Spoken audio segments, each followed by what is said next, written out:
Ma'am, meron ako mga itatanong pa sa inyo mga bago ninyo mga proyekto at mga ginagawa dyan sa DSWD. Pero teka muna, patulungan nyo nga kami kasi talagang siyempre mga porpoise naman ay siguro kung nababasa nila o maaaring nababasa nila, sumasama din siguro ang loob nila pagkat para bang masyado silang nasisisi doon sa yung bill nila sa kuryente binabayaran ng ibang mga taxpayer. Pakipaliwanag nga ninyo ito. Totoo ba ito? Paano ba ito nangyari at bakit may ganito? Well, Henry, meron tayong tinatawag na lifeline rate subsidy. Ito po ay pinatupad ng Department of Energy at ng Energy Regulatory Commission. Isa po sa mga benepisyaryo nitong lifeline rate subsidy ay ang mga Pandawi Pamilyang Pilipino program. Ang layunin naman nito ay matulungan nga yung mga mahihirap nating mga kababayan para hindi na nila sipin masyado yung kanilang mga kababayarin sa kuryente.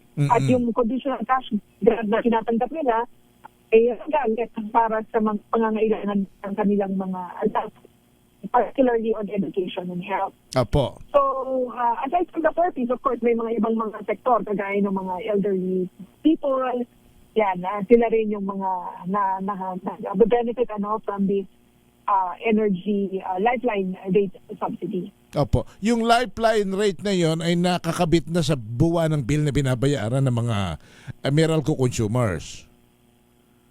Actually, ganito ang process, Henry. Apo. Yung pong mga meron tayong data sharing agreement with the ERC and the DOE.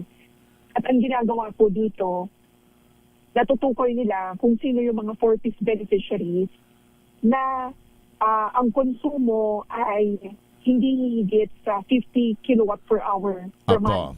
Apo. So, dahil nga na may cross-referencing ng data, so natutukoy na nila sino yung mga consumers, mga nagbabayad Meralco, and ganun lang yung consumption. Now, automatic na nag-a-apply yung diskwento. So halimbawa, for sabi mo ng 40 kilowatt per hour yung consumption, yung 4-piece beneficiary, 100% discount ang binibigay sa kanila. Ibig sabihin, wala po silang babayaran. Apo. That's quite understandable, di ba, Henry? Kasi malamang yung 4-piece beneficiary, yung appliances lang nila ay electric fan, ilaw, charger ng yung ilaw, charger ng cellphone, kaya mababa yung kanilang konsumo. Okay. Ngayon, para naman dun sa mga 4-piece beneficiaries na ang kinukonsumo ay nasa hindi higit sa 75% yung consumption per month o kilowatt per hour per month, meron naman silang 30% discount. Automatic din yan na mag-a-apply. So pagpunta nila sa, halimbawa, sa distribution utility provider, dun sa provider nila, kasi hindi lang naman po yan sa Meralco, Opo. mag-a-apply na yung discount. Now, kung halimbawa naman, Henry, ang konsumo nila ay hindi hihigit sa 100 kilowatt per hour kada buwan. Sorry, let me just correct.